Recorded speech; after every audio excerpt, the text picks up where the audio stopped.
I was just saying, you're talking about St. Francis, and Nick is about to go to Assisi there in Italy, and we're catching him, before it all happens.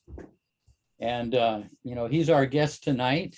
He was here a couple of weeks ago, and he had all these great stories to share of his times with the mandali. Baba's own immediate family, Jal and the twins, Rustam and Sorab, and Gulnar, and then all the mandali at Merzad and Mehrabad over the years. And I just going to mention that most of you know this, but the term mandali is a name, that Baba gave to his disciples, and it's actually a household word. When a guest would arrive at your house, and you were the one to answer the door, you would yell, "Mandali, Mandali," and that would mean all the members of the house should come and greet the guest.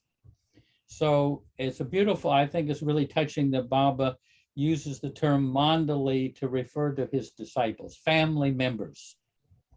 And so Baba referred to his mandali as parts of his body, his eyes, his ears, his hands, his feet. And we had the great benefit after Baba dropped his body that the mandali were there to share all their stories with us. And I included a quote in that last notice from Saint Teresa of Avila, where she says, "Christ has no body now on earth but yours, no hands but yours, no feet but yours. We have the privilege of becoming his hands and feet, but we have to discipline ourselves to do it." So it's a beautiful quote, and it really captures especially the mandali. So anyway, that's by way of introduction for Nick. And Nick, you have the floor. We'll see if we can actually hear you and everything. All right. Is everything okay? Yeah, perfect. Yeah. Okay. So greetings, everybody. Baba, help us all to remember him. When Erich was getting ready to leave, at one point, Baba sent him north traveling. Baba was coming to the States, and Erich did not want to come with Baba. Baba rather insisted that he come to the States. And Erich, this was after the new life, he was exhausted. He said, "Baba, I can't do it. Please let me stay." So Baba said something to the effect, "What good are you?" He said, "All right, you stay." He said, "But I want you to do," he said, "you and Pendu, I want you to travel all around India and tell them about me." And Erich said, "But Baba, I don't know anything about public talking, public speaking. All he did up till then was just read Baba's gestures and look at his face." And Baba said, "Before you open your mouth, just say, 'Baba, you speak through me.'" He said, "Who do you think is speaking?" So let's all of us think for a minute that it's the Baba within us that's speaking now. So I'm going to carry on a little bit with Jeff's theme. Who are the mandali? Baba clarified that point. Actually, he said there are resident mandali. Those are the people who lived with him and did his day-to-day bidding. But Baba also said, anybody who obeys me 100% is also my mandali. Now, it's not for us or anybody. I've never heard anybody say, "Oh, I'm one of Baba's mandali," who he didn't identify, except one or two people, because Baba did publicly identify them. One of them was Ann Forbes, who lived in Miami. And Baba did say that she was one of his Western mandali. And I think for those of us who knew Kitty and Elizabeth, I don't think anybody would doubt that they also were Baba's mandali, even though they were not resident mandali. So, with that in mind, one of the things that I've noticed over the years with a mandali, sometimes they'll say different things which seem to be contradictory to each other. For instance, how many of us had the experience when we were leaving after our pilgrimage to India, and the mandali would wave to us and Avatar Meher Baba Ki Jai, Jai Baba, Jai Baba. Well, I spent a lot of time with Elizabeth and with Kitty, excuse me. And one of the things I loved to do was just to sit on the porch outside of her office at Dilruba. And when it was a nice day and the door was open, the screen was there, I get to hear what she was talking. She knew I was there. She never told me to leave. And I'd hear this kind of general advice that she would give people. People would go and ask her, should I move? Should I stay? Whatever it was. Anyway, I noticed over the years that Kitty never said Jai Baba to anybody. Never. She would always say, God's name be with you. And I asked her one time, I said, Kitty, I've never heard you say Jai Baba. She said, Nick, she said, Baba's name is so precious that we should not use it just like a casual greeting, like hello, goodbye, see you tomorrow. She said, it's precious. So to me, that's one of those kind of seeming contradictions, because here's the mandali in India going, Jai Baba, and here's Kitty going, nope, I'm not going to do that. What I got from it, and what I still get from it, is that I have to think about what I'm doing and not just do it because it's what everybody else is doing. If somebody hollers Jai Baba at me, I don't have to holler Jai Baba back unless I think about what I'm doing. I'm not saying that I have an insight into one being right, one being wrong, but I think for everything with Baba, we need to think about what these things mean. It's not just enough to just repeat what he said. You know, we have to really kind of think about it and hope we get it right, at least for ourselves. One of the reasons why I find myself at this point talking about the mandali and loving to talk about them is I realized as the years have gone by that some of the mandali actually trained me for this. I didn't think about it at the time. One of my first trips to India, I had a tape recorder with me and I placed it in front of Erich and I was sitting on the floor there. And there were other people who were doing that. You know, Dara was recording everything. I wasn't the only one with the tape recorder. And Erich asked me, he said, what is that? I said, it's a tape recorder. He said, why do you have a tape recorder? I said, well, Erich, I want to capture all these stories. He said, if you have that tape recorder, you're going to pay attention to the tape recorder and not pay attention to the stories. He said, pay attention. So I put that aside. And then I found over the years, some of the mandali, you know, a lot of the mandali never had much interaction with each other because Baba either kept them separate for one reason or another, or they were busy. Jal, for instance, Baba had him stay in Pune. So even though he was with Baba since Manzil Amin, later on, he had very little contact with the mandali at Meherzad and Mehrabad. He was in Pune. Baba gave him that job. And so I found that some of the mandali would ask me to tell them stories about what I heard from the other mandali, my experiences with them, especially with Jal in the early days. And I'll tell you one now that Bao had asked me, he said, tell me something about Jal. And Bao, of course, was kept so busy by Baba. Actually, when I came back from my first trip after my first pilgrimage to India, and Kitty wanted to know all about it and asked me who I met and spent time with. And I said, Bao, and she said to me, who's that? She was not kidding around. You know, Bao was secluded. And so now Kitty had been in India many years before. So she was not, you know, she had gone there, but it was, you know, whether it was the East-West Gathering, whatever it was, but she had no contact. She did not know who Bao was. So that really was one of the things that really startled me. But this particular story, Bao told me, he said, you must tell everyone he said, this is a very important, this episode, so tell as many people as you can. Now, I'm gonna, even though I was traveling with somebody, I had read years ago that Baba said, somebody said, oh, we did this and we did that. And Baba said, no, no, no, no, you say I did this and I did that. So I'm gonna say this, I in the first person, but I was not alone. So in those days, we could only stay at Mehrabad from Monday to Friday. Friday, we had to leave. You know, there were just village people who came to cook and meals and things like that. It wasn't fancy. The Pilgrim Center hadn't been built. So we just stayed in the little rooms, either Mandali Hall or Baba's interview cabin, right there at Lower Mehrabad. So we'd leave on Friday. I would leave on Friday, and I'd take the bus and go to Pune and spend the weekends with Jal. This went on for the summer.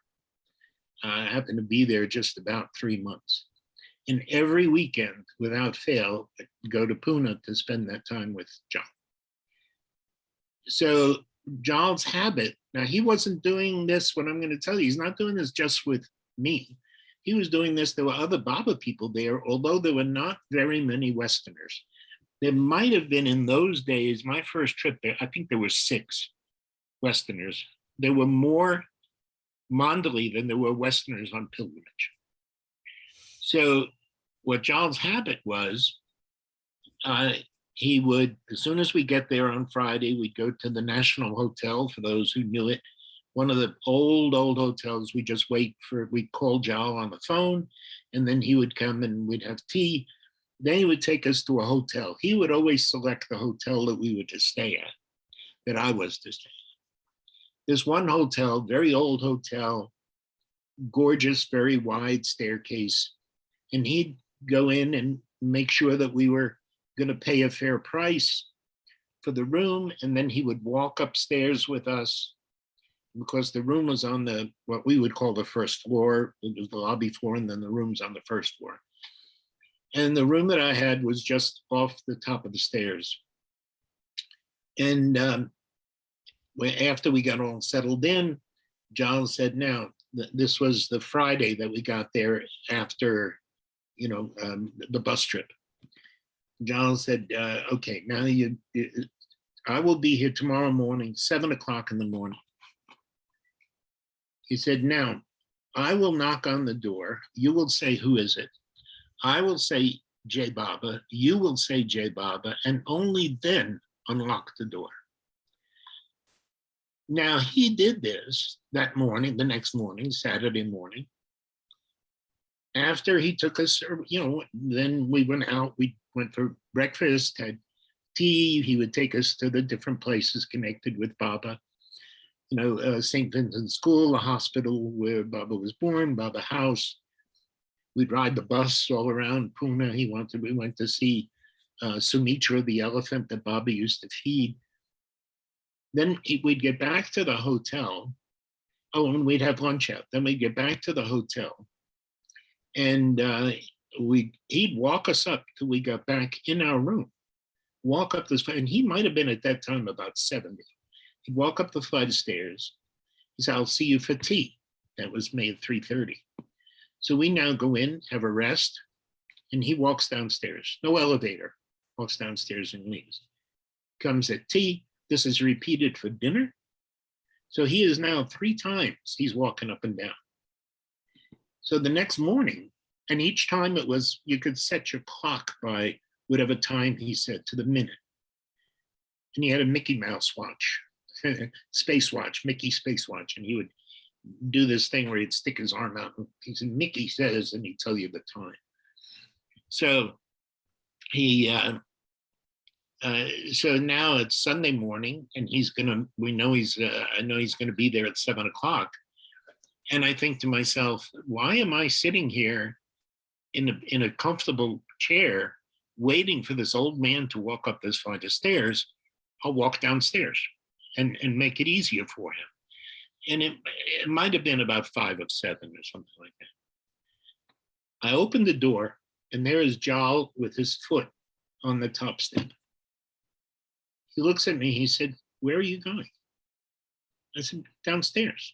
He said, "Why?" I said, "Joe, I was 35 at the time or something like that. I said, "There's no reason for you to walk up and down. I can meet you downstairs." He said, "No, no." He said, "You go back in your room and close the door and lock it and wait for my knock." And I looked at him, I said, "Why?" He said, "You don't understand." He said, "You're my responsibility. If something happened to you, Baba would be upset with me." With that, closed the door. He walked downstairs. Not only did I not make it easier for him, I made it more difficult for him. Now he walked back upstairs, knocked on the door. I looked at my watch. It was exactly 7 a.m. He never said anything more about it.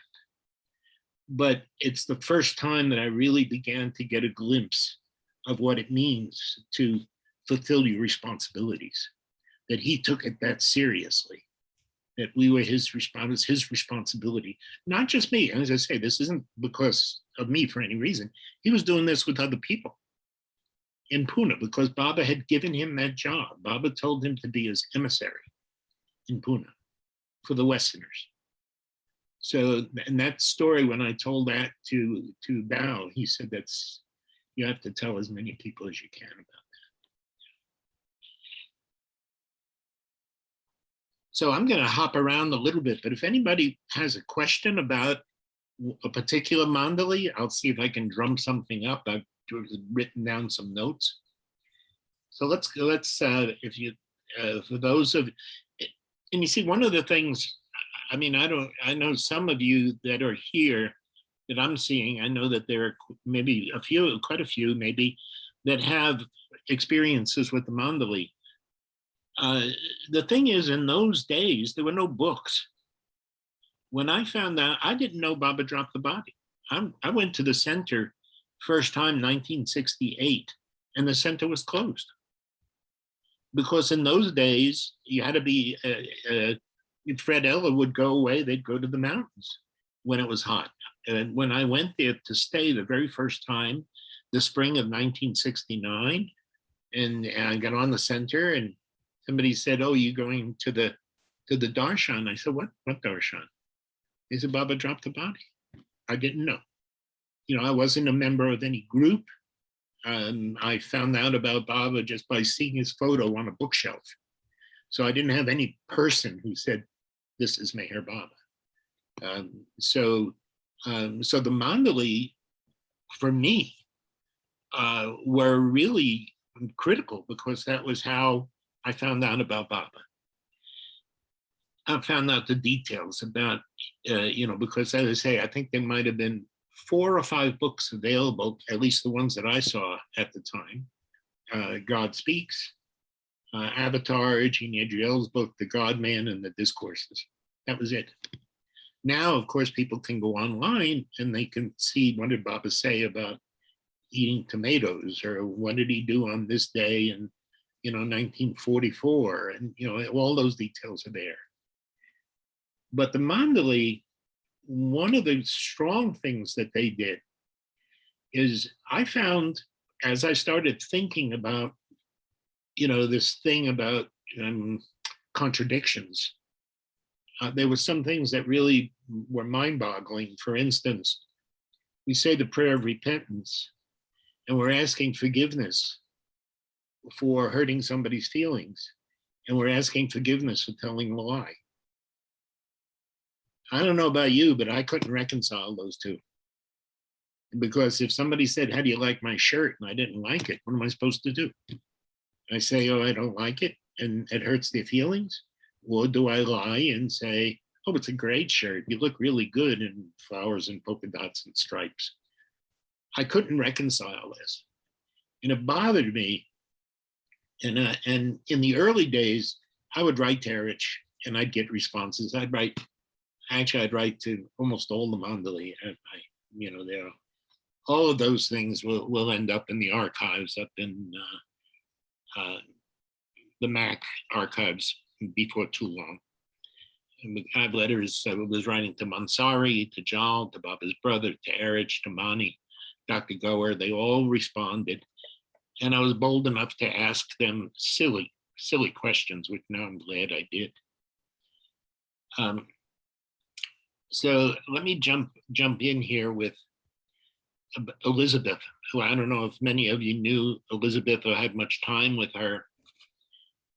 She was, I think Baba described her as unique. And you know, if you look that word up in the dictionary, which I did, it means there's only one. I mean, we toss these words around, oh, that's a unique song, but we really don't know what it means. So when Baba uses words, I think every word is important.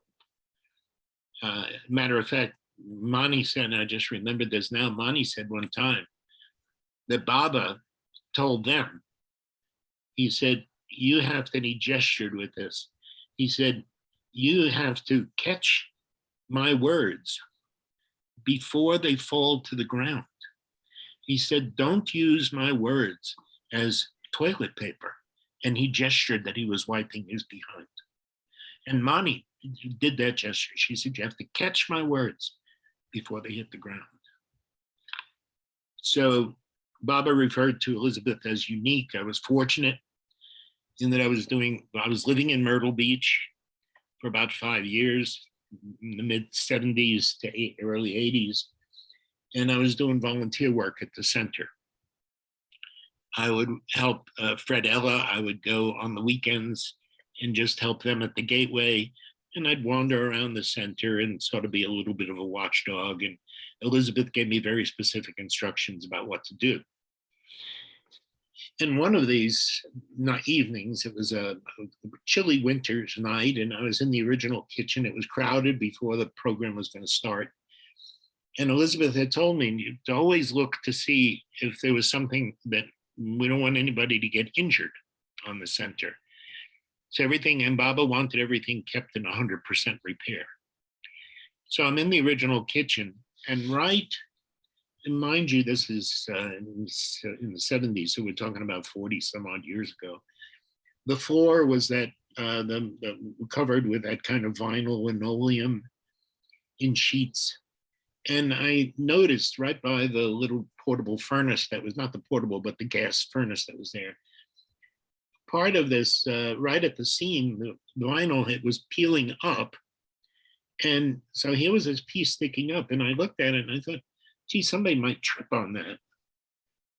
And I found one of the workmen, and I mentioned it to him. And he looked at it, and he said, okay. He said, we'll fix it Monday. And after he left, I thought to myself, you know, that's not exactly what Elizabeth, to me, conveyed to me. So I labored over what to do. Finally, I called her and explained to her what was going on. I said, I don't know if I'm just being silly about this or, you know, but I feel I should tell you. Her first question was, she said, is it potentially dangerous? Can somebody get hurt? I said, yes, I think so. She said, you stay there. It wasn't 10 minutes. Elizabeth was at the original kitchen, bought a workman with a pot of glue and with the tools, repaired it right on the spot. There was no wait till Monday, do it now. So, you know, that's, to me, that pure obedience, not kind of, you know, we'll do it halfway. As a matter of fact, Alaba had an interesting lesson, not that anybody should obey the mandali, I'm not saying that. But the one time Alaba was in the West, he stayed with me in Chapel Hill. And I got to take him to a meeting, and Alaba would treat himself. He would have one Coca-Cola a day. And he would say, yes, he said, one in, and then I have one out. So because he would have to piddle. So now we go to the Baba lover that's going to host the meeting. And I had alerted him before. I said, have some Coca-Cola in case Alaba decides he wants Coke. So when the meeting reached a break point midway after an hour or so, I asked Alaba, I said, would you like something to drink? He said, yes, Coca-Cola, please. And then he said, 5 ice cubes. excuse me, 4. He was specific, 4 ice cubes. It doesn't matter, 4 or 5. Anyway, I went in and told Eddie Hauser, for those people who know him from Chapel Hill. I told Eddie, I said, he would like a Coke. And I said, you get ice. And he takes out the ice cube tray, and it's these little, tiny little ice cubes. Well, I'm looking at this, and my mind is going, and I'm thinking to myself, let me see, he wanted 4 or 5, whatever it was, ice cubes, but they're little. So maybe I'll give him 6 or 7, because I'm thinking ice cubes are big. And I do that, put the Coke in, I bring it to him, and he looks at it, and he said, what's the matter? You can't count. You know, no big deal. You know, again, he never said anything afterwards, but it made me realize how tricky the mind is that here, he's given me a little simple thing to do, and I'm already thinking about how I'm going to improve on it. So I can imagine just a tiny bit of how difficult it is. You know, Baba says, okay, I want you to just have bread and water. And then you're thinking, bread, I guess I can toast it, you know, or, you know, something, should I have Italian bread? Do I want to have white sandwich? You know, in other words, the mind, even how, and the simple thing, maybe it sounds silly, but to me, I think to myself, how difficult, impossible actually for the mandali to really obey Baba. You know, I mean, I think they all would say that they tried their best to obey him, but the mind is just, goes crazy. One other sweet thing with Elizabeth, my first trip to this, wasn't my first trip, went to the center, but I was walking to Elizabeth's house. This was a first timer coming to the center, a woman that I was interested in. And we're walking to Dilruba to meet Elizabeth and Kitty. They knew we were coming. And after the introductions, Elizabeth invites us to go outside. Now, on the way, as we're walking from the cabins to Dilruba, this young gal is asking me all sorts of very personal questions. What did I, because I was 10 years older than her. And she said, well, but and I had been married already. I had traveled, I had done a lot of, I had my own business. And she started asking me these rather personal questions. Well, did you ever do this? And were you doing this? And this was in the 60s and 70s. So it was very personal questions. And I really kind of labored over what to tell her. So I kind of dodged all that stuff. Now we get to Elizabeth's, and I think, oh, to Dilruba, I said, great, now I don't have to answer her right now. And when Elizabeth takes us outside, we're sitting on the bench outside, and Elizabeth's between us. And after, and I'm thinking while Elizabeth's chatting with, I already had knew Elizabeth, but after, so she was chatting with this gal. And then, and I'm thinking to myself, gee, on the walk back, I'm going to have to, this gal's going to ask me those questions again. What am I going to say? Because I don't want to lie. And, but, you know, I thought, what do I reveal? And Elizabeth turns to me. She's sitting on the stone bench, lady on one side, me on the other. She turns to me and she said, you know, Nick, she said, the funniest thing happened this week. She said, there was a man staying here with his, I think, 10-year-old son. And the man decided that they wanted to get in Baba's house, and it was closed. And the gate was locked, the fence. And this guy decided, he was so sure that he was going to get into at least the compound, that he boosted his son up over the fence, and the kid goes over the fence, thinking he can unlock the gate from the inside, and he can't. So now the kid's got to climb back out. And Elizabeth's relating this whole thing. And then she says, you know, he's going around telling everybody about what he did. He said, I don't understand. He said, why are people so stupid? You do stupid things and then you want to talk about it. So I said, okay, I don't have to talk about the stupid things I did. Elizabeth just had that way, I think, for those who had experience with her, she just had that way. She would just get right to the heart of what was going on. And Kitty was like that. Yeah, they had unbelievable intuitions those two ladies had. One of Elizabeth would give words of advice to us. She was just so on it. She said to me one time, she said, give in on everything that's unimportant. And, you know, as I thought about that over the years, I realized most of my arguments were over things that were not important. Now I think I finally reached a point where I don't argue with anybody. I tell you, believe what you want to believe. Do what you want to do. I don't have to buy you cigarettes. You know, my daughter, when she was growing up, I said, if you want to smoke, that's your choice. You do it, but I'm not going to buy you cigarettes for you. I'll buy you groceries. I'm not going to buy you something that's going to hurt you. So then she doesn't, you know, she was a teenager and that part is gone. But that whole thing about giving in was critical. I asked Elizabeth one time if she missed Baba. And her face brightened. She said, oh no. I was stunned. I said, why? Why don't you miss him? She said, you know, when Baba was in the body, we can only contact him occasionally. He was in seclusion so much. And she said, Baba, when in the body, was like a bottle of perfume with a stopper on it. She said, when Baba dropped the body, the stopper came off and his perfume permeates the air now. Beautiful. So, Kitty Davy, great niece to Florence Nightingale. I don't know if many people knew that.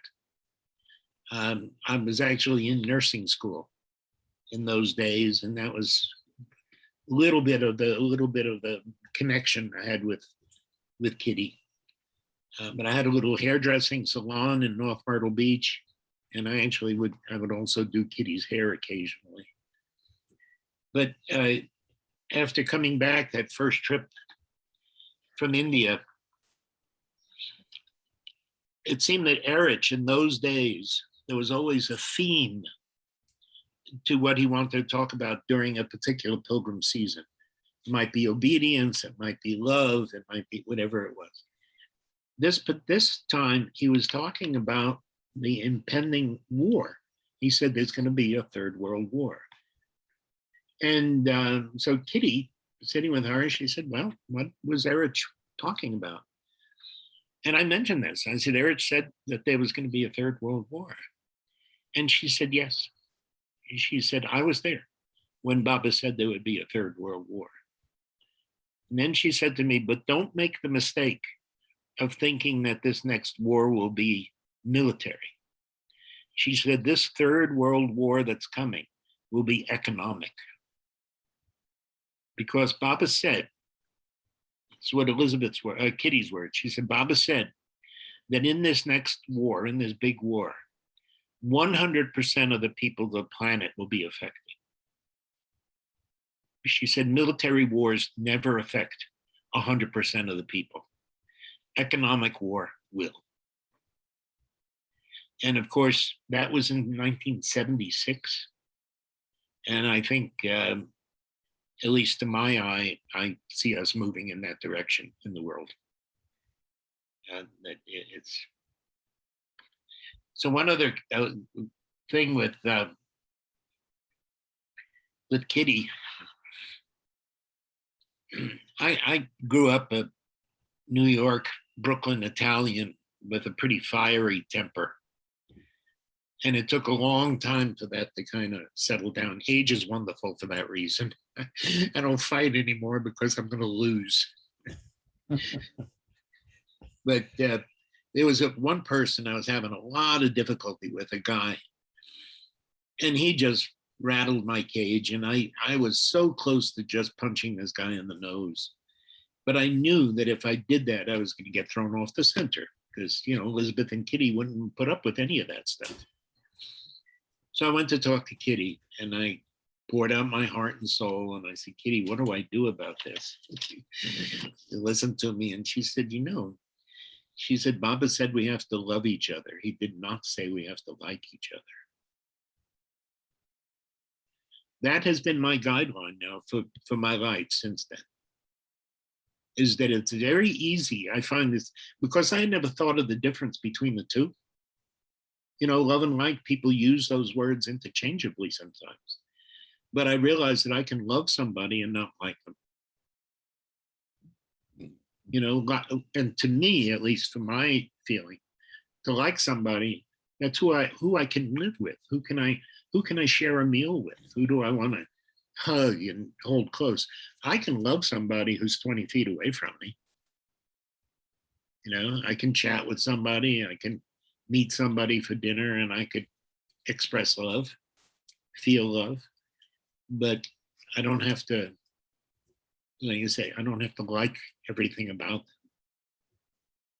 So the mandali, all of them were really, I think, wonderful for that kind of stuff, because what they would do is these things that were sort of complex, for me anyway, they had a wonderful way, because of their experience with Baba, they had a wonderful way to just cut to the chase. And they were very worldly, even though they lived, especially the women lived like nuns. But Mani, Gulnar, I remember being in India with Gulnar. I was married at the time. I'm with my wife. Gulnar's walking between us, and my wife was a nurse. And Gulnar just out of the blue says, "So what kind of birth control do you use?" I just kind of like, I was not expecting that from one of Baba's mandali. I said, excuse me, I'm going to go over here. And I told my wife, I said, would you talk to her about this, But it was so matter of fact. It was, it was like, why pretend, we were in our 30s, we didn't have kids, and, so why pretend, it's, and that's how the mandali were.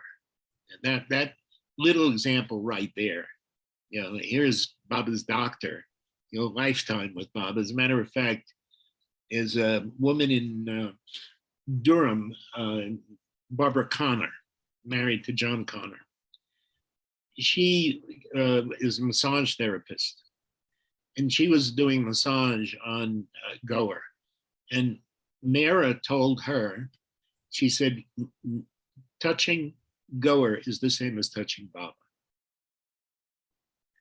So, yeah, whatever they said, I wanted to hang on to every word from them. And am I jumping around too much? No, it's great. Well, let me know. Keep an eye on the time. I could go on and on with this. It's what I live for. Just keep going on and on. Okay. So let's jump back to Jal. I was walking with Jal around Pune, and I noticed that Jal would oftentimes look at the ground. He had his head down. He was very aware of everything that was going on around him, but he was not like making eye contact with people. And again, it's one of those things. I was never shy. I would ask the mandali anything.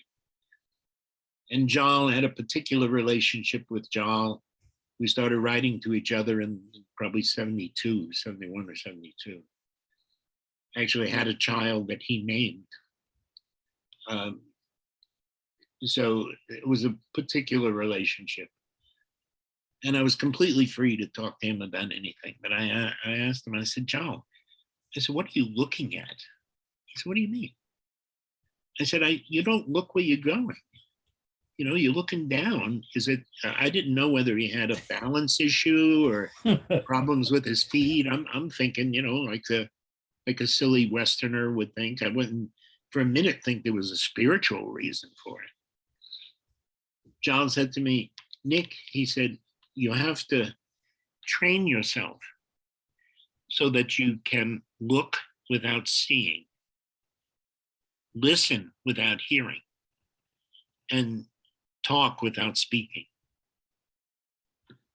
And I thought to myself, what the hell does that mean? And the best that I've come up with is when Baba says, be in the world, but not of it. That's what it is. You know, you move around in the world, you kind of hello, you wave at people, but you don't have to get into their life. You don't have to, you know, oh, why are they wearing that shirt? Or, gee, that person should go on a diet, or that person's too skinny. We don't have to do any of that stuff.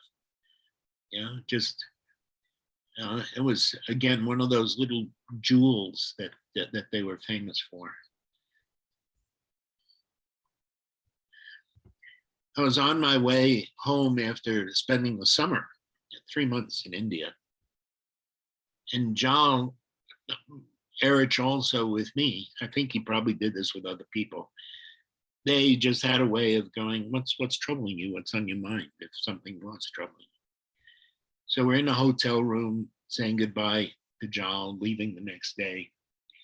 And believe me, after spending 3 months there, the West, we got rid of everything, sold everything, gave things away to go to India. Had no place, we had no apartment, we didn't know where we were going to live, we didn't have a job. John said, what's bothering you? What's troubling you? And I told him, I said, John, we're leaving tomorrow. We have no place to live. We don't know where we're going to live, and we have no job. He pulled up his chair close to me, so our faces were very close. He said, what do you mean you have no job? He said, your job is to love Meher Baba. And what do you care where you live, as long as Baba lives in your heart?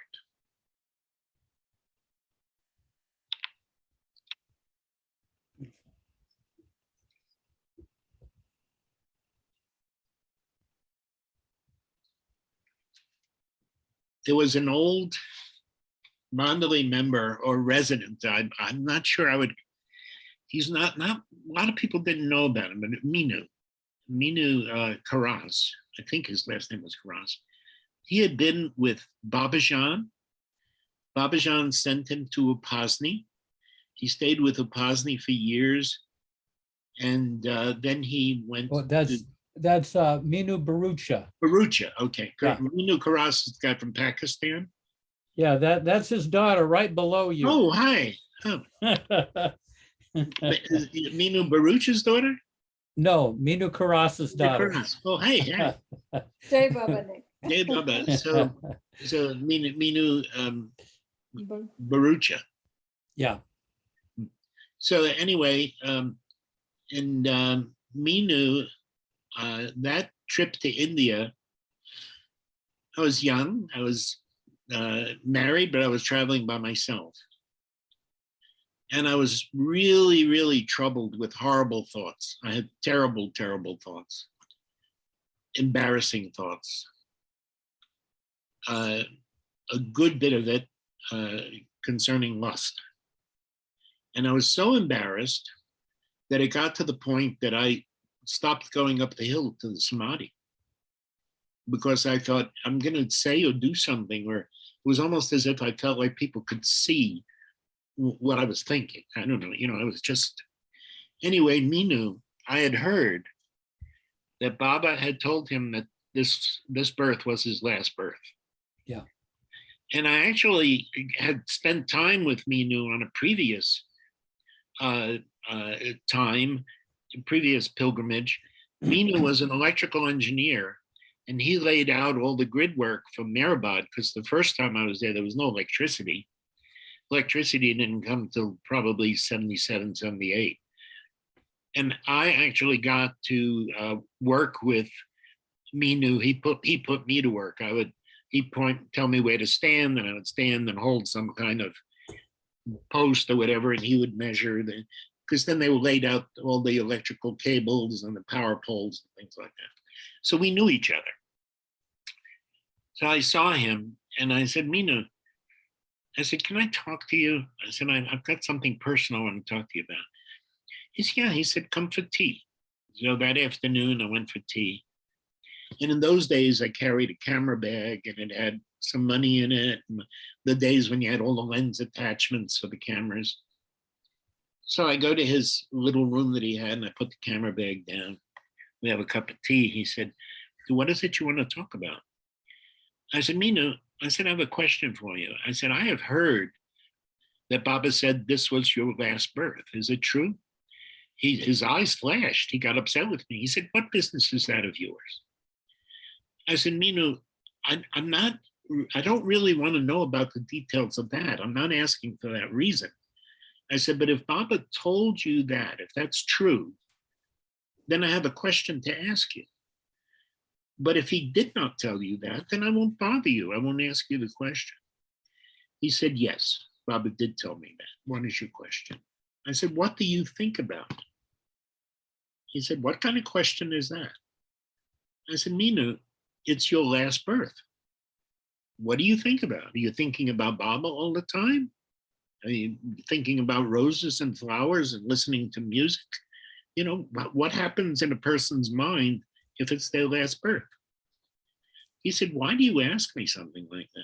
And I told him, I said, Minu, I said, I'm so overcome with thoughts of lust.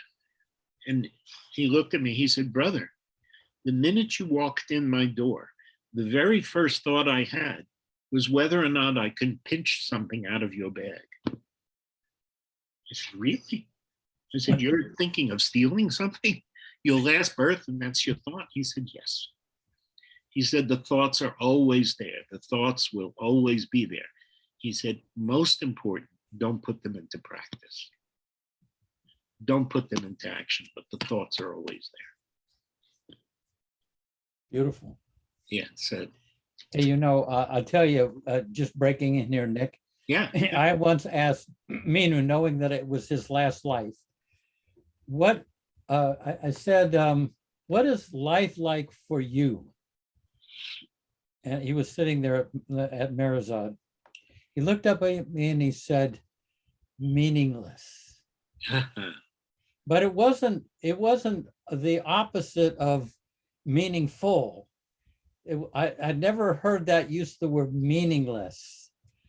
It was really, you know, it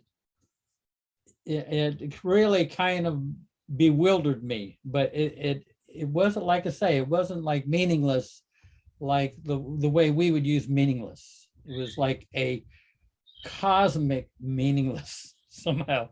Anyway.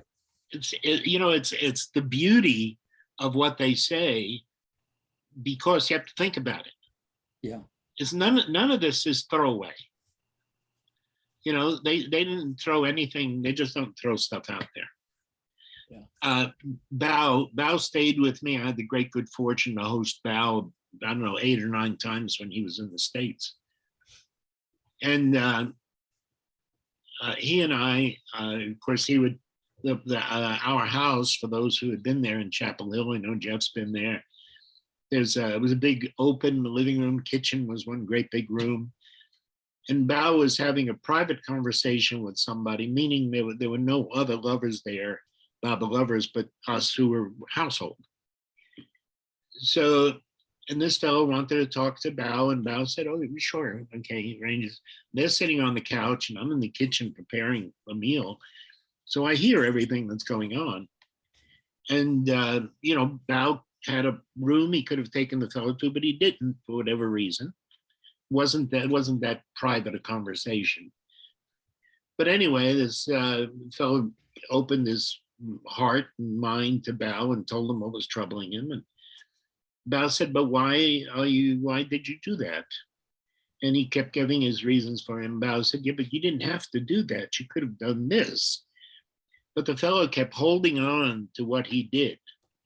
Just kind of, no, I did this. This was really important. I did this. And finally, the fellow leaves. And Bao comes in the kitchen and he sits at the kitchen table. I'm at the sink.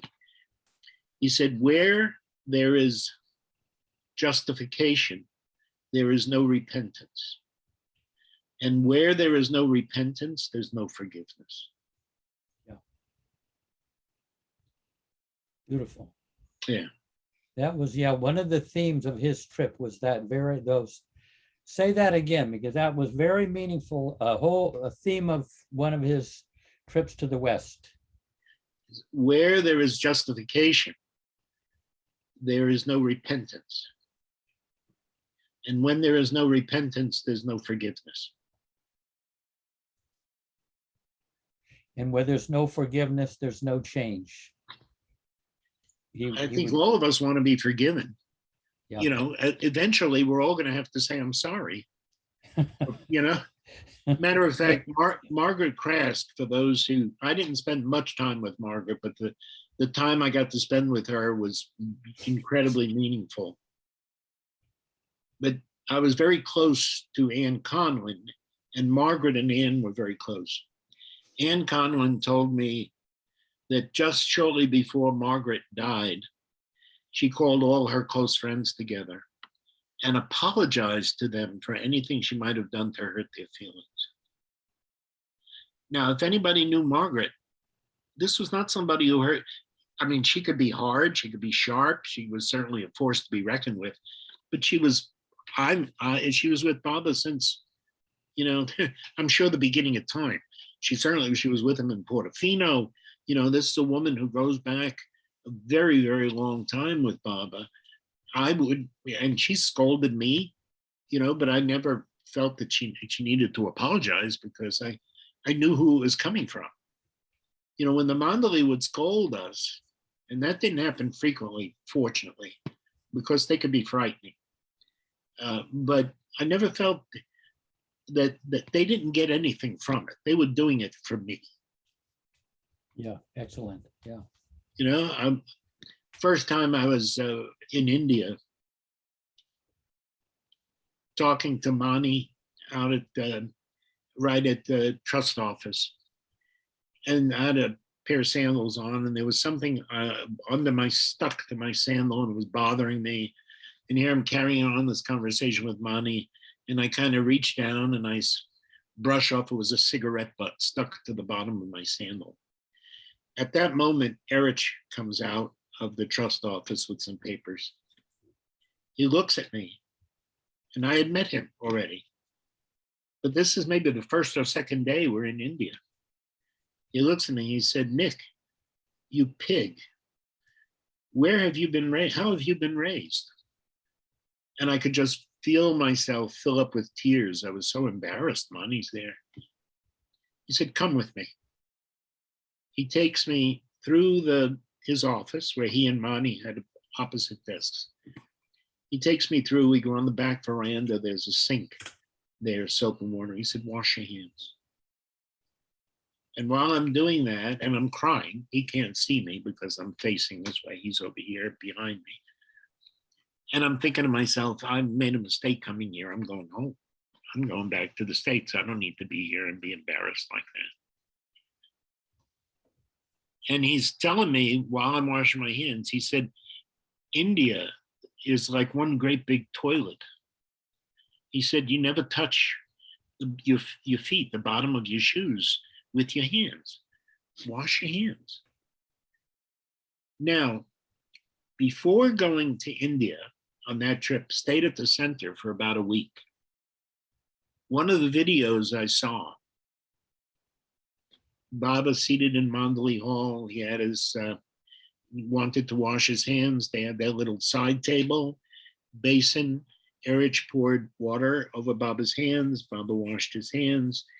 And then Erich had a towel over his arm, and he bent down, lowered his head, and offered his arm to Baba so that Baba could dry his hands. I'm washing my hands. I shut the water off. I turn around, and there is Erich with a towel over his arm. And he bows. Oh. And offers me the towel. And everything changed because I realized he didn't do that to embarrass me. He did it to help me. He made me aware of something that I wasn't aware of. How important it is, you know, to just personal hygiene, cleanliness. I thought I was a clean person, but it's another level. Very touching. And Fred Winterfeld, for those people who knew Fred, I know Jeff's had a lot of time with Fred. Fred was wonderful. He was really met Bob in the 50s. If I'm not mistaken, Ivy Deuce introduced him to Ella, his wife. And he was the manager of an apartment building called the Manhattan House in New York, and Baba stayed there with him. So very long connection with Baba. Baba referred to Fred and Ella as Fred Ella, one word. Fred told me one time, he said, the spiritual journey is from here to here. He didn't go on with any explanation, and I've thought about it over the years, and what I have come to is that for me, I hear something, I read something, I see something, it's sitting here. It's going to take some time before that percolates down to the heart. And only when it gets to the heart can we say we really own it.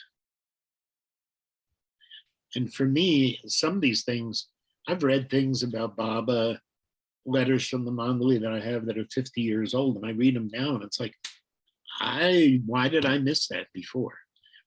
So for me, I have to go back, reread, so there's never enough, never get enough, because you're going to, for me anyway, I'm going to get a little something new out of it. Fred also said, working for Baba, he said the pay is terrible, but the retirement benefits are out of this world. Yep. I remember. One of his favorites. I asked him one time, interesting little aside. Like I said, I just got prompted to ask the mandali or those people connected with Baba, because there was no information available. Like I said, I didn't know anything about the family letters. I didn't belong to a group. I asked him, I said, did Baba ever say anything about divorce? He said, yes. He said, Baba said it was, if two people, as long as two people agreed, then they can divorce because the karma's finished. But one should never leave the other. I've never seen that anyplace. I've never read it anyplace, but that's from Fred. And I think, as Jeff said, I would certainly trust. I trusted him. He said, that's what Baba said. I'll take that. There was another instance that there was a woman named Ann Raybach and Michael Kahano who were married. Uh-huh. And that when they came to see Baba, I think was here at the center, they asked him if they could get divorced. And Baba said, would it hurt the heart of either of you? And they said no. And so Baba said, fine. Yeah. That was a beautiful way of putting it. Would the heart hurt the heart of either of you? And so that, like I said, they may have worked out that. Yeah. Karma. So before going to India on that first trip, I saw films of Baba. And of course, there's Baba handing out prasad. And Marshall at the time, Marshall Hay, was giving the explanations. And because I didn't know anything about that. Like I said, I didn't read anything. I didn't know anything about it. And he said, yes, prasad. Because somebody asked, they said, what's prasad? He said, it's a gift, a tangible gift from the hand of the master to man. It's lovely. Baba's given either a piece of fruit or a grape or a banana. And off I go to India. And I go in the samadhi and I come out of the samadhi. And Mansari, she said, she gestures, put your hands like this. And I don't know why. And she put a couple of pieces of orange candy. And I said, what's this? She said, it's prasad. And eat it, she said. So I did. But it bothered me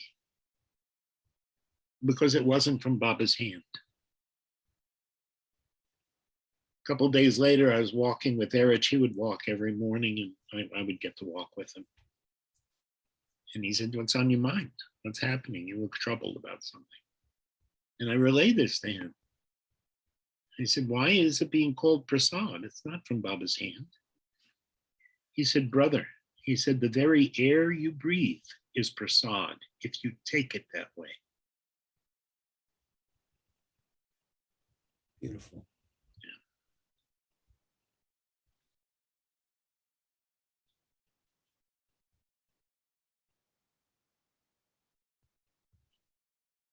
Hey, Nick, just while you're, just as a change of pace, Yeah.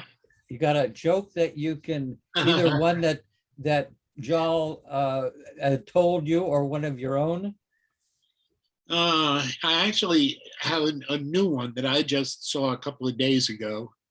And now that I'm reaching sort of you'll tell by this why this joke is just so appropriate. And for all of us that are of a certain age. So why is it that diapers for children are called loves, huggies, and snuggies? And why is it diapers for adults are called depends? The reason is that if a child craps in his pants, he's still going to be loved and hugged and nurtured.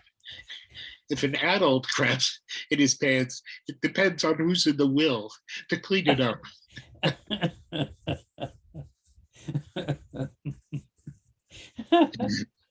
And you know, Jal would always tell shit jokes, believe it or not. Baba's brother, he had more shit jokes. And I can't say that I have any inkling why, but I have just finished reading Upasni's book, the new book that's out, which I would really recommend. It is glorious. It's the book that Baba had written when in the 20s in Manzila Neem. So this is the original. It's now been translated into English, published, and it's available at Share Books. I've read it twice. I finished it one time, immediately started it again. It is glorious. And one of the things that I find in regards to these jokes, Upasni would cover himself with excrement. What that meant, I don't know. There's lots of details in the book. He would mix it with his food. Sai Baba, the story is that when he would go to have a bowel movement, there was a parade. They'd have drums and cymbals, and they called it the Lendi ceremony. He would go out, and people that would go. This Baba had said one time during Manzila Neem. Now, Baba, after Babajan kissed him, Baba would cover himself with excrement also in the house. Baba had said one time on Manzila Neem that when he had a bowel movement, he created universes. I have no idea what any of that means, but I think that's one of the reasons why they don't look at body stuff the same way that we in the West. We have no heritage for that. No history of it.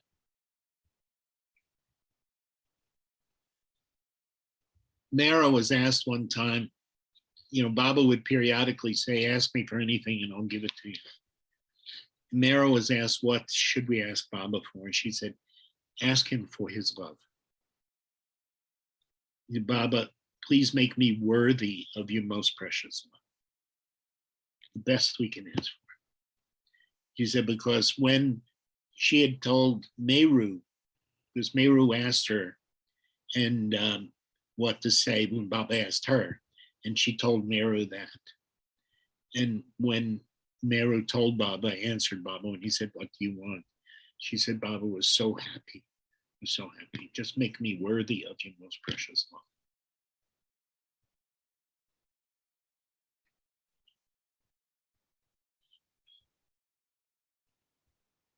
It's 11 o'clock, a little bit after. More, or should I stop? Yeah, no, well, I think you should go on a bit, maybe another 15 minutes or something like that. And Right. if, does anyone have a question that? Yeah. and Nick will kind of make up an answer. Any questions?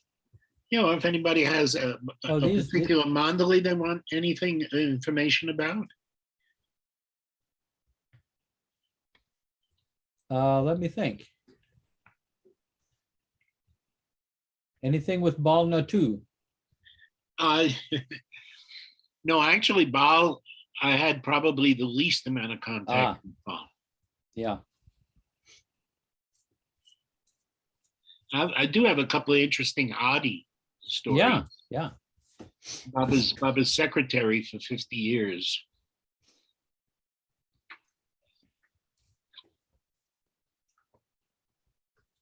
So, Adi was given a talk and he said, it's very important that we understand Baba. And some clever guy said, but Baba said understanding has no meaning. Why are you saying we need to understand Baba? Adi, I wish I could duplicate the voice. I have the recording of it. Adi said, Saj, he said, don't tell me. He said, I was the one who read the message out. He said, you only have part of the quote. He said, Baba's messages are twofold. One is statements based on his divinity. So when Baba says, you and I are not we, but one, he said, that's a statement based on his divinity because he experiences that. We cannot say, you and I are not we, but one. We don't experience that.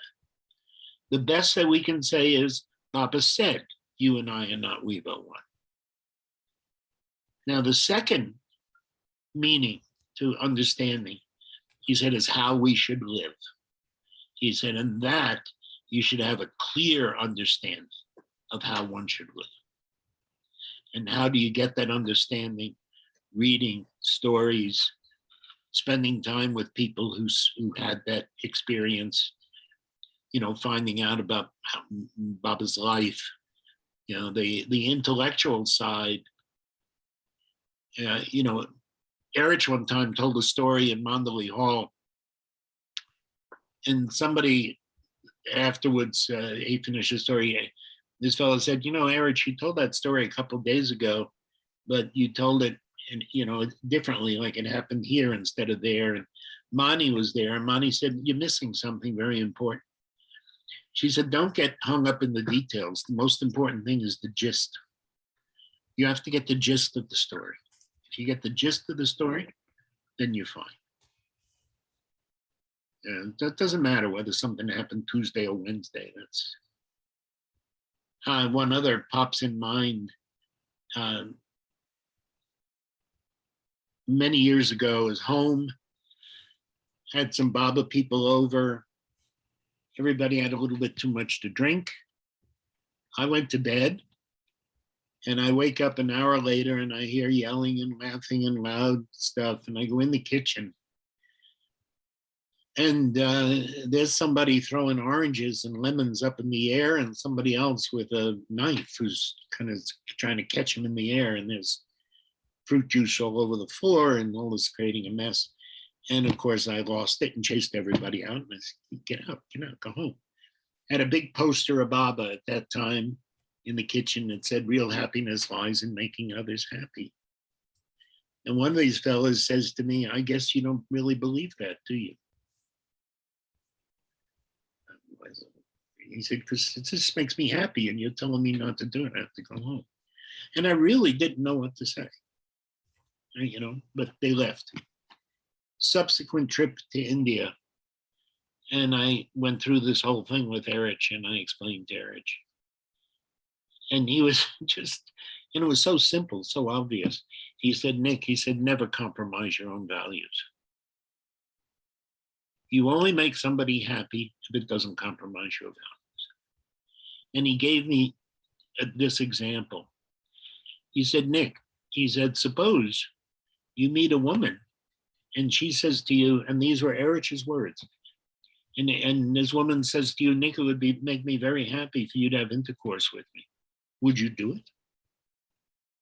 Would you do it? It's no. It's, you're not married, it's not your wife. It's so you don't have to say yes to everybody and everything. It's and that to me has also been one of those practical guidelines. And I have a really clear understanding now, I think, about where my boundaries are, which I didn't have for many years. If anybody asked me to do something, sure, I'd do it. And again, maybe it's just age. Now it's like, don't ask me to help move a couch. That's not going to happen. Yeah, age has given me a great hiding place now. Now I'm an old man. I can't do that.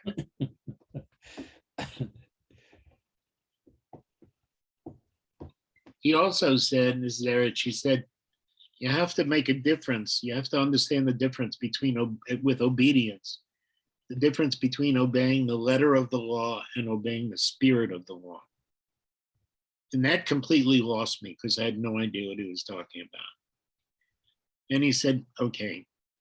He said, you're married at the time I was married. He said, your wife is a good woman and happily married.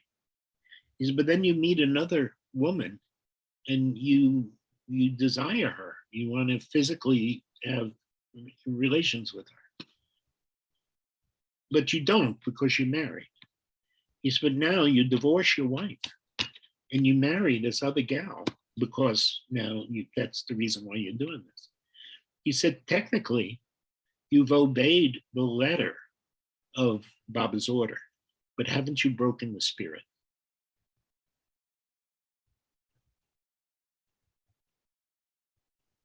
Yeah. Again, it's one of those things with the mandali is just think about what we're doing. Don't just do it because we can hide, because that's where justification comes in, right?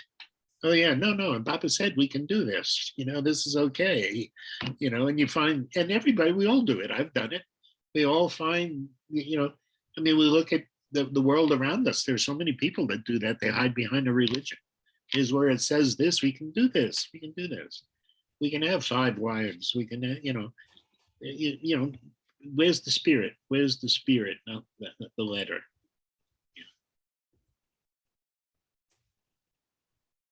So for those who are going to be doing Duni coming up, first trip to India, most important, most powerful trip for me, although I've been there a lot. And I had never been to a Duni before. And I had heard all these things that, what you do, you take a sandalwood stick and you throw in something that you want to sacrifice, you throw it into the fire. And I asked Eric, I said, when do you have suggestions? What should I throw in the fire? What should I offer to Baba? He said, offer yourself, throw yourself in the fire. The scariest thing I ever did.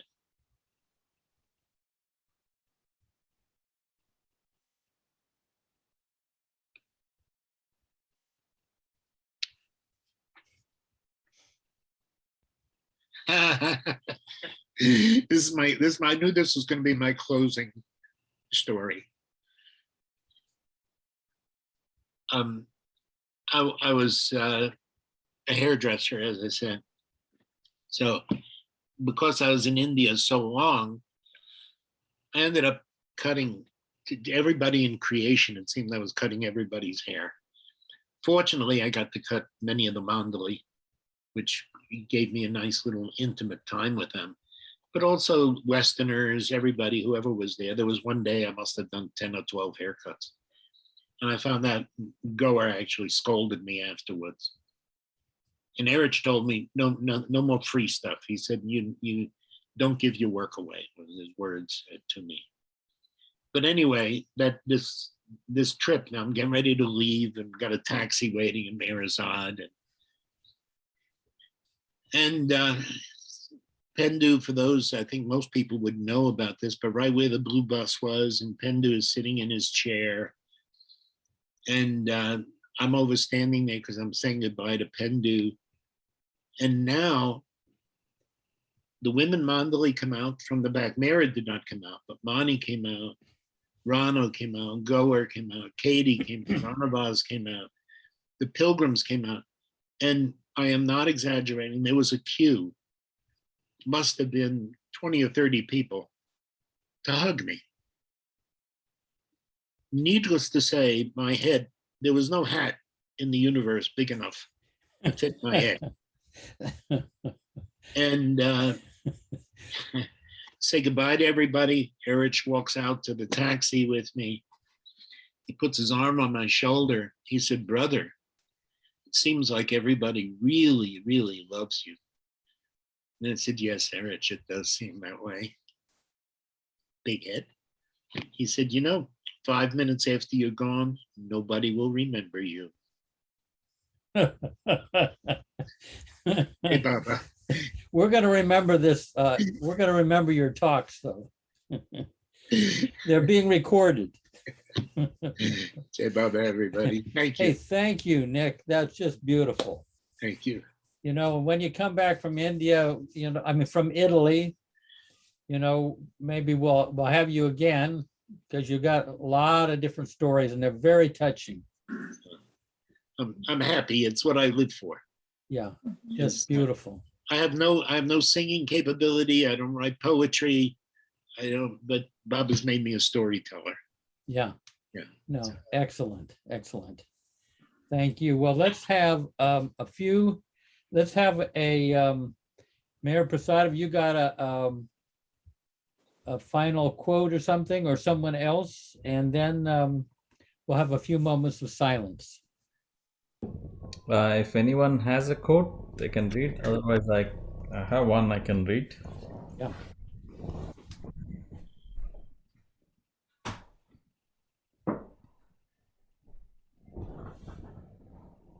This is from Intimate Times. Baba said this in Guru Prasad.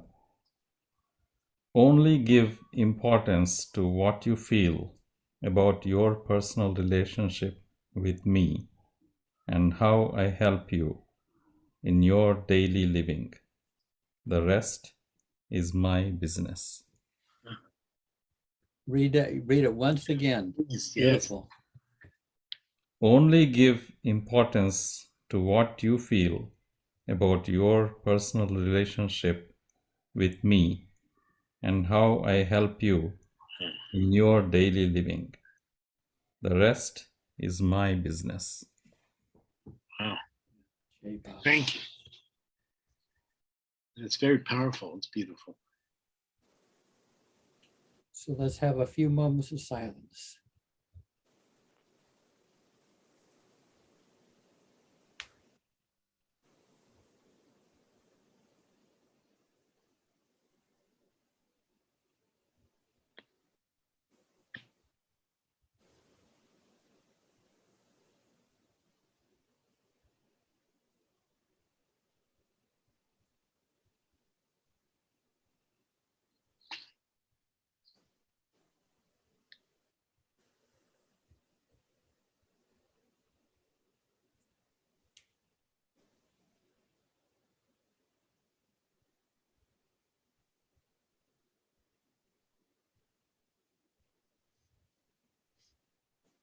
Jai Baba. Boy. That was great. Yeah. You fed, even though it's after dinner time, you had an extra meal. It was Dessert. extremely rich. Thank you, Nick. It was thank really you. very And fulfilling. Thank you, Jay. Thank you, Jai Baba. yeah, Baba bless us all. yeah. Thank you, Jay Baba, Jay Baba. We're gonna let's have Thank you. West Nasreen. Have a good trip to Italy. Yeah. Yes. Okay. Avatar Meher Baba Ki Jai. Avatar Meher Baba Ki Jai. Avatar Meher Baba Ki Jai. Jai Jai. Thank you, Baba. Next Tuesday, Pratapa here is going to talk about his Guru Prasad days. with Baba. He had thousands of hours of being with Baba, so that should be very nice. Jeff, is this the same time every week? Yeah, yeah, Great. it's yeah, Thank you. yeah. Nice to see you, Tricia. It's nice to see you too. It's Yeah, hard to get my head around the time zones, but now I've got Yeah. it locked in now. we get together Sunday night, which I don't know.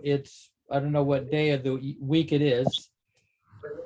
Like it's Tuesday here, so it's 2 days back. We also, 2 days a week, same time. Yeah. Fabulous. Thank you. good. Yeah, great to see you. Beautiful. Jai Baba. Yeah. Thank you. Do you know a woman named Bronnie? No. She's there in Melbourne, Oh, really? and she's been coming on. Oh, Maybe next time you'll see her. She's been coming on. She's not here tonight, but normally she's here. Ronnie. Yeah. I forgot her last name.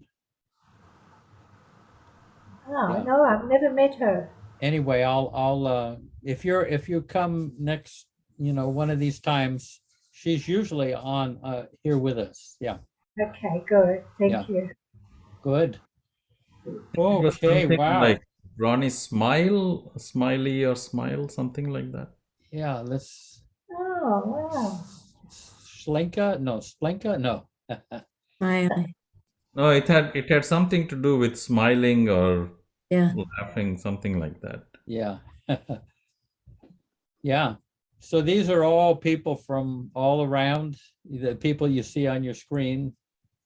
I mean, in this country, but yeah. You'll Oh, there's Tony Patanini. Yeah, Hello, Tony. Tricia. There's Hey, Tony Hey, and Baba. Prakash, Goer up there. She's Hello, Amino Goer. Karas's daughter. Jai Baba. And Mayor Prasad was named Mayor Prasad because when he was 2 months old, I think they took him down into Baba's crypt and put him at Baba's feet. So Oh, everybody in their family's got a Meher at the beginning of their name, I think. they've all been zapped. Huh? They've all been zapped. Yeah. Early zapped. Wow. Well, thank you. Boy, that was, Yes. yeah. Very nice. Jeff, we should get him more often. Yeah. Yeah. Nick has a Well, lot like of stories. Like I Yeah. say, I grabbed him just before he was going to Italy. And he'll be there for about 6 months, so we'll get him on the back end. Oh, yeah, Yeah. that'd be fascinating. Yeah. Italy. Speedy, I think, was her last name, if I remember correctly. What's that? Speedy, I think, was her last Yeah, name. right. It's Speedy. Right? Ronnie's, Yeah. oh, Ronnie that's a Speedy. familiar name. Brady Wow. Speedy. But it's a woman, and she's, I think, from Melbourne. And a long time Baba person, I think. Okay. Yeah. Does she have white hair? Yeah. Yeah. Speedy, Okay. you're right. That was, I think she's South Australia. I think she's Adelaide. oh, Adelaide. You're right. It's Adelaide. Okay. Yeah. Yeah. Excellent. Yeah, you got it. Well, Thank you. yeah, good. Thank you, everybody. you. And Enjoyed it. Thank you. Thank you. as they say in Germany, our feet are stained. I feel it.